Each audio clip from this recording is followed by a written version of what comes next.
하나님께서 우리에게 주는 말씀 같이 보겠습니다. 신명기 1장 26절에서 40절 말씀입니다. 그러나 너희가 올라가기를 원하지 아니하고 너희의 하나님 여호와의 명령을 거역하여 장막 중에서 원망하여 이르기를 여호와께서 우리를 미워하심으로 아모리 족속의 손에 넘겨 멸하시려고 우리를 애굽 땅에서 인도하여 내셨도다. 우리가 어디로 가랴? 우리의 형제들이 우리를 낙심하게 하여 말하기를 그 백성은 우리보다 장대하며 그 성읍들은 크고 성곽은 하늘에 닿았으며 우리가 또 거기서 아낙 자손을 보았노라 하는도다 하기로 내가 너희에게 말하기를 그들을 무서워하지 말라 두려워하지 말라. 너희보다 먼저 가시는 너희의 하나님 여호와께서 애굽에서 너희를 위하여 너희 목전에서 모든 일을 행하신 것 같이 이제도 너희를 위하여 싸우실 것이며 광야에서도 너희가 당하였거니와 사람이 자기의 아들을 안는 것 같이 너희의 하나님 여호와께서 너희가 걸어온 길에서 너희를 안으사 이곳까지 이르게 하셨느니라 하나 이 일에 너희가 너희의 하나님 여호와를 믿지 아니하였도다. 그는 너희보다 먼저 그 길을 가시며 장막 칠 곳을 찾으시고 밤에는 불로 낮에는 구름으로 너희가 갈 길을 지시하신 자이시니라. 여호와께서 너희의 말소리를 들으시고 노하사 맹세하여 이르시되 이 악한 세대의 사람들 중에는 내가 그들의 주성에게 주기로 맹세한 좋은 땅을 볼 자가 하나도 없으리라. 오직 여분네의 아들 갈렙은 온전히 여호와께 순종하였은즉 그는 그것을 볼 것이요 그가 밟은 땅을 내가 그와 그의 자손에게 주리라 하시고 여호와께서 너희 때문에 내게도 진노하사 이르시되 너도 그리로 들어가지 못하리라. 내 앞에 서 있는 눈의 아들 여호수아는 그리로 들어갈 것이니 너는 그를 감대하게 하라. 그가 이스라엘에게 그 땅을 기업으로 차지하게 하리라. 너희가 비리라 하던 너희의 아이들과 선악을 분별하지 못하던 너희의 자녀들도 그리로 들어갈 것이라. 내가 그 길을 너희에게 주어 산업이 되게 하리라. 함께합니다. 너희는 방향을 돌려 홍해 길을 따라 광야로 들어갈지라 하시며 아멘. 하나님 말씀입니다.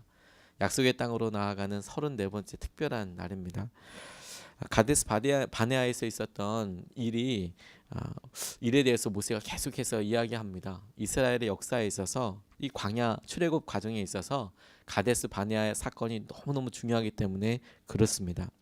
40년을 결정하게 된 사건이었기 때문에 그렇습니다. 정탐꾼들의 이야기로 인해서 이스라엘 백성들이 악평하고 고백했던 것이 그로 인하여서 38년 동안 너희들이 돌아다니게 될 것이다 라고 이야기하였던 것이 이 가데스 바네아 사건에 있어서 제일 중요한 그런 핵심의 내용이었습니다. 그와 같은 일을 한 것에 대해서 오늘 모세가 하나님께서 너희들 그렇게 한 것이 이스라엘 백성들이 약속의 땅으로 올라가는 것을 원하지 아니한 것으로 받으셨다는 거예요. 그리고 하나님의 명령을 거역한 것이다라고 받으셨다라는 것이죠.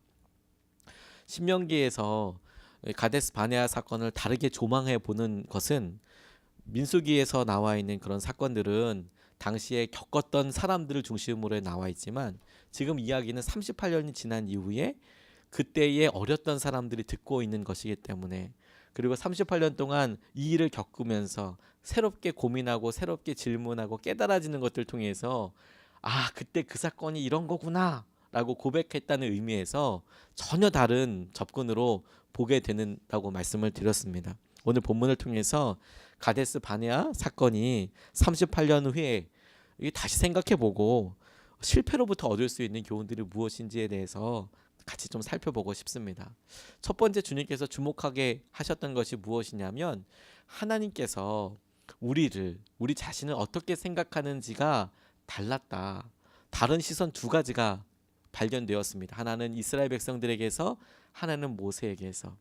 하나님이 아버지시다라는 것을 믿을 수 있었느냐? 그게 중요한 차이였다는 것을 깨닫게 해주셨습니다. 오늘 본문 말씀을 보니까 27절 말씀에 여호와께서 우리를 미워하심으로 아모리 족속의 손에 넘겨 멸하시려고 우리를 애굽 땅에서 인도하여 내셨다. 이게 이스라엘 백성들이 하나님에 대해서 표현한 것입니다. 주목해야 될 단어가 무엇이냐면 하나님께서 우리를 미워하셨다라는 표현이죠. 이게 이스라엘 백성들이 하나님께서 자신을 생각할 때 표현했던 단어입니다. 근데 이 미워했다는 표현은 특별한 의도와 의미를 가지고 있습니다. 예를 들어서 이런 것이죠. 저는 담배 연기를 좋아하지 않습니다. 조금 더 강하게 이야기하면 저는 담배 연기를 싫어합니다.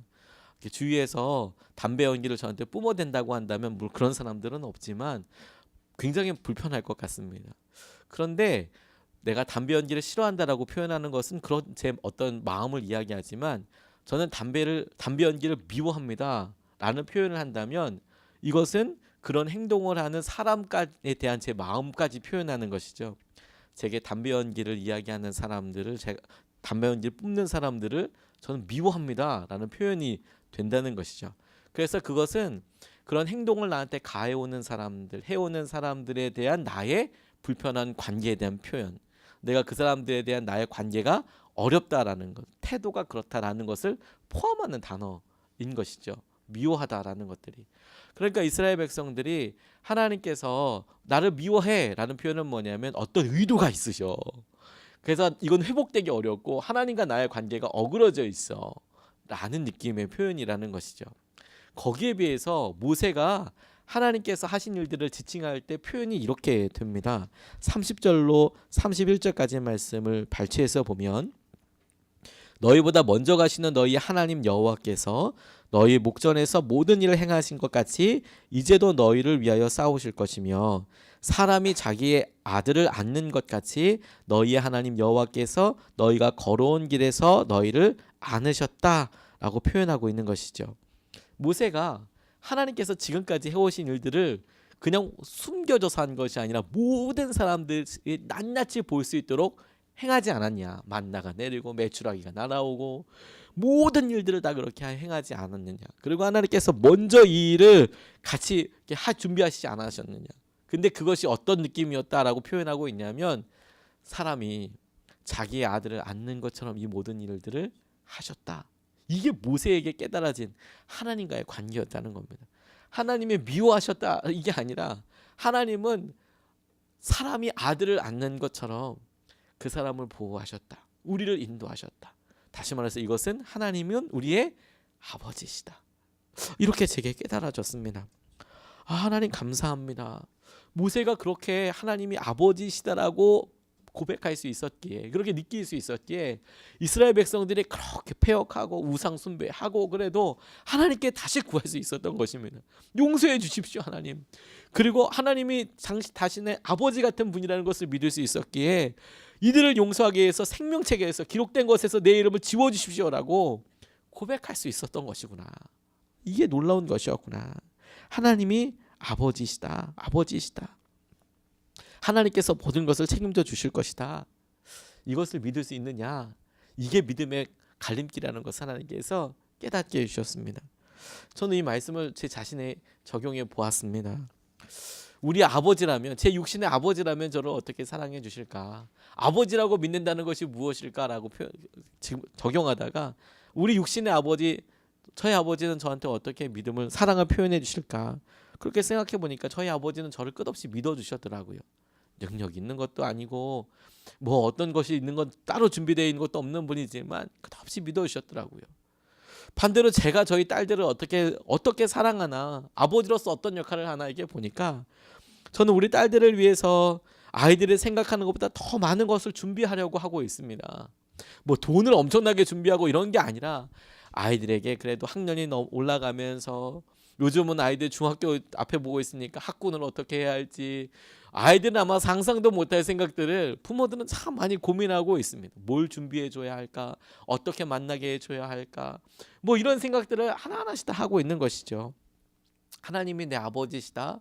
그 아버지께서 나를 위해서 어떻게 하고 계실까? 그걸 내가 어떻게 믿는다는 것일까라고 생각하다가 저는 우리 육신의 아버지, 그리고 제가 아버지로서 하는 행동들을 단순하게 적용해 보았어요. 하나님 나를 믿어주시겠고, 하나님 내가 생각하는 것보다, 내가 지금 고민할 수 있는 수준들보다 더 많은 것들을 다 준비하고 계시겠구나. 고아는 자기 앞에 주어진 모든 일들을 자기 스스로 고민하는 사람입니다. 자기 스스로 책임져야 하는 사람이죠. 그날 먹어야 될 밥과 그날 해야 될 것들을 자기가 해야 될 사람들이 고아입니다. 그런데 아버지가 있는 사람은 오늘 하나님께서 이스라엘에게 보여주셨던 것처럼 너희들이 갈 길을 미리 가서 준비하고 계신다. 그걸 미리 하나님께서 하고 계시는 그분이시다라는 것을 우리가 믿는 것이구나. 주님, 우리가 오늘 실패를 통해서 배워야 될 제일 중요한 교훈 한 가지가 뭐냐면 하나님이 나를 미워하신다고 생각할 것이냐, 아니면 하나님이 내 아버지시다라고 내가 믿고 나갈 것이냐. 하나님 거기에 대한 분명한 고백을 우리에게 하게 하시는 줄로 믿습니다. 하나님은 우리에게 아버지이십니다. 두 번째로 발견하게 된 것이 무엇이냐면 우리가 없어도 하나님께서는 일을 이루신다라는 것이죠. 그런데도 우리를 사용하기 원하신다는 거예요. 하나님은 우리 없어도 일을 이루시는데, 그런데 하나님은 지금 우리를 사용하기 원하신다는 거예요. 38절 39절 말씀을 보면 이렇습니다. 내 앞에 서 있는 눈의 아들 여호수아는 그리로 들어갈 것이고 또 너희가 사로잡히려 하던 너희의 아이들과 당시에 선악을 분별하지 못하던 너희의 자녀들도 그리로 들어갈 것이라. 내가 그 땅을 그들에게 주어 산업이 되게 하리라 라고 하나님께서 말씀하셨다라는 것입니다. 모세 자신도 약속의 땅에 들어갈 수 없다고 말하였습니다. 그리고 못할 거라고 이야기했던 아이들과 자녀들이 들어가게 될 것이다. 근데 이게 여러분 왜 새롭게 다가오냐면 지금 이 말씀은 하나님께서 거역하던 이스라엘 백성들에게 가데스 바네아에서 말씀하셨던 것입니다. 그런데 지금 이 신명기의 말씀을 듣고 있는 사람은 그렇게 이야기했던 아이들, 자녀들이 지금 이 말씀을 듣고 있는 것이죠. 그러니까 38년 전에 자기들의 부모가 지금 이거 들은 겁니다. 너희들 그렇게 이야기했기 때문에 약속의 땅에 들어가지 못할 거야. 광야에서 다 죽게 될 거야. 그리고 38년이 지났습니다. 그래서 실제로 부모들이 다 죽었습니다. 그래서 모세 하나 남았습니다. 갈렙과 여호수아는 약속대로 살았습니다. 그러니까 광야를 통과하면서 모든 사람들이 다 그 예언이 그대로 다 이루어진 것을 지금 이 사람들은 알고 있는 겁니다. 아이들이, 자녀들이 이제는 이 말을 듣고 있고 약속이 어떻게 성취되었는지, 예언이 어떻게 이루어졌는지를 지금 이들이 뭐 확인할 필요도 없었습니다. 그걸 지금 그대로 겪고 있었으니까. 그들에게는 지금 이 말씀이 어떻게 다가오는 걸까요? 38년 전에 부모에게 했던 이 말이 자기에게는 또 다른 약속과 또 다른 명령이 되어서 지금 다가오는 것입니다. 내가 그들의 자녀에게, 너희들의 자녀에게 이 약속의 땅을 주겠다. 그들이 이 땅을 차지하겠다. 그 말을 지금 38년 전에 들었던 어린아이들이 내가 38년 전에 이 땅을 너희에게 주기로 했다. 이 땅을 너희들이 취하게 될 것이다. 이렇게 약속의 말씀으로 다가오게 읽혀지게 되더라고요. 이게 너무너무 놀랍고 되게 충격적이었습니다. 그런데 여러분, 이게 지금 38년, 약 40년이 지나서 자기 앞에 이렇게 있는데 왜 하나님께서 이 일을 우리에게 요구하시는 걸까요? 하나님 왜 이런 순종을 나한테 요구하시나요? 왜 우리를 쓰기를 원하시나요? 우리 없어도 왜 우리에게 이런 걸 가게 하시나요? 이렇게 질문해 보게 되더라고요. 아브라함이 생각났습니다. 하나님께서 아브라함에게 독자 이삭을 바치라고 했습니다. 아브라함이 참 어마무시한 믿음이 있어서 바로 다음날 꿈에서 말씀하셨는데 짐 챙겨버렸습니다. 의연하게 짐 챙겨서 떠났습니다. 하나님께서 그때 아브라함의 마음을 모르셨을까요? 그리고 쭉 길을 가다가 하인들에게 이야기합니다. 너희들 여기 있어라. 내가 하나님께서 약속하신 저 땅에 가서 저 산에 올라가서 하나님께 예물을 드리고 오겠다. 그래 올라갑니다. 그때 마음을 하나님께서 그 아브라함의 마음을 모르셨을까요? 올라가는데 이삭이 안타깝게 물어봅니다. 아버지, 여기에 불도 있고 나무도 있고 다 준비되어 있는데 하나님께 드릴 제물은 어디 있습니까? 이런 이야기를 물어보는 겁니다. 지 입으로. 그런데 아브라함이 이야기합니다. 하나님께서 직접 준비하실 거야. 하나님께서 아브라함의 지금 마음을, 이삭에게 대하고 있는 마음과 그리고 하나님에 대한 마음을 하나님께서 모르셨을까요? 아무 말씀 안 하셨습니다. 번제단을 만들었습니다. 마침내 그 위에 아들을 결박해서 눕혔습니다. 하나님께서 그때 아브라함의 진심을 모르셨겠습니까? 근데 하나님께서 아무 말도 안 하셨습니다. 마침내 그가 칼을 들어서 아들을 정말로 하나님 앞에 드리려고 했을 때 하나님께서 마침내 하늘에서 이렇게 말씀하셨습니다. 창세기 22장 12절 말씀에 사자가 이르시되 그 아이에게 내 손을 대지 말라. 그에게 아무 일도 하지 말라. 내가 내 아들 내 독자까지도 내가 아끼지 아니하였으니 내가 이제야 내가 하나님을 경외하는 줄을 아노라. 내가 이제야 네가 나를 경외하는 줄을 아노라. 이렇게 대답을 했죠. 하나님께서 이제 알았다라고 말씀하여 주셨습니다. 근데 왜 하나님 그 순종의 끝에까지 가서 그렇게 말씀하시나요? 근데 하나님께서 아브라함 통하여서 제게 말씀하여 주신 것은 그와 같은 믿음이 하나님께서는 아브라함에게 있다는 것을 아셨지만 그러나 아브라함에게도 스스로 너에게 그만한 믿음이 있는지를 알게 하시려고 하나님께서 순종의 끝에까지 가게 하여 주시는 거구나. 그만한 믿음이 너한테도 있다. 그게 너에게 있는 것을 너 스스로 알아야 한다라는 것이죠.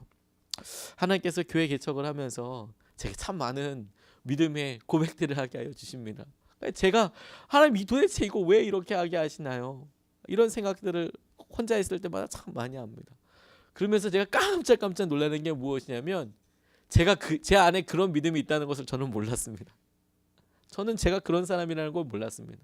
저는 그냥 냅두면 그냥 그렇게 그냥 살아가는 사람이라고, 그냥 특별하게 이렇게 있기보다 그냥 무난하게 평안하게 이렇게 그냥 주어진 대로 가는 그런 게, 열심히 공부하고 책 보고 말씀 준비하고 기도하고 그냥 뭐 이런 그냥 루틴이 제게 일상적인 일들이 저한테 편한 사람인데 하나님 제게 이만한 믿음이 있나요?